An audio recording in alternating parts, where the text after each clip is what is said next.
Right, okay. We're having a look at a bit of software here today called GridTracker 2. I'm probably late to the party with this. It's been out a while, but I find it pretty interesting nonetheless. This package is written by N0TTL. It's free. I have to say, I just downloaded it and installed it. Now I had WSJT-X open when I was doing that, and it just pulled all the settings in itself, so it just fired straight up. So we're on 20 meters here at the moment. We're calling CQ, and basically what this does is you can see your own signal going out, which is the red. So that's me. I'm calling CQ there. These are QSOs that are going on with other stations that are being picked up within the call roster here. You can see several stations there calling CQ, and others. Now this Polish station is after calling me, so you can see the red line there. I need to figure out how to change the language on the map here to English. That's one thing I need to figure out. But yeah, it's quite interesting now. I like stuff like this. So you can see other QSOs going on here. And yeah, you have all this stuff here then. Recenter your map. What's this for? I have no idea. This is your roster here, the bit on the right. That's all I have open is this main map. What's this here now? Toggle push pin mode. Yeah, you can now we're finished with the Polish station there.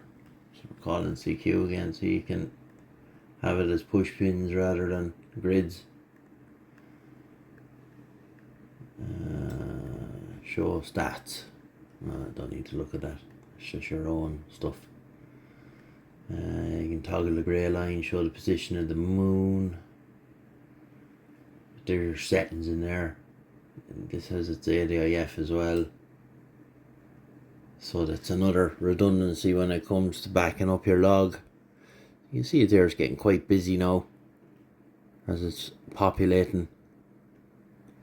Interesting. It's just to me, I think it's handier than having the PSK reporter open, because it's working as you're working, so you can see exactly what's going on. So it shows you here, or logs all your stations into your ADIF file and this. Yeah, it's quite cool.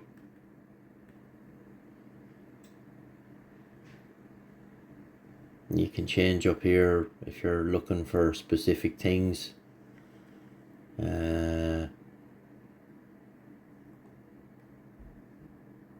Live band and mode. Let's change that.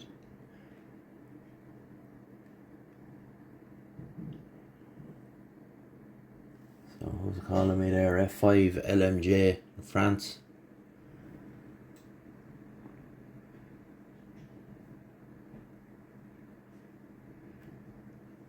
This is quite interesting, I think.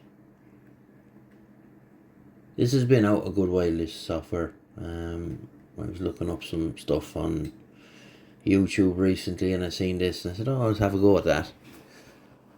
Super impressed at how easy it was to set up. Some software very convoluted.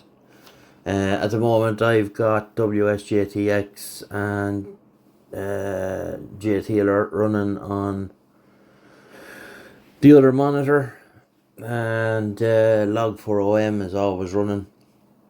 As soon as the PC starts now, log4om starts up, and I generally just minimize it and just let the software WSJT-X is doing all the logging into log4om, which in turn sends it to Logbook of the World and QRZ, which is handy from a backup point of view. You want backup, and I also have it set that Log4OM, it backs my log up to my Google Drive, which is handy. The first 4 or 5 years I was operating, I was using Logger 32 and knew nothing about having to have backups, and we had a hard drive failure and lost a lot, and there was some nice stuff in there. Aeronautical mobile and maritime mobile stations, and talking to a guy in 20 meters one day, and he was flying a Gulfstream, which was quite cool. But there you go. So yeah, short enough video. Just this is quite cool now. Anybody that's into stuff like this, if you don't have this, download it and give it a go. GridTracker 2, and it's available on all the platforms: Windows, Mac, Linux. It's on them all, and it's quite cool. I like stuff like this. I'm easily amused, you know. Anyway, we'll leave it there for this video, and we will get you in the next one. Bye bye.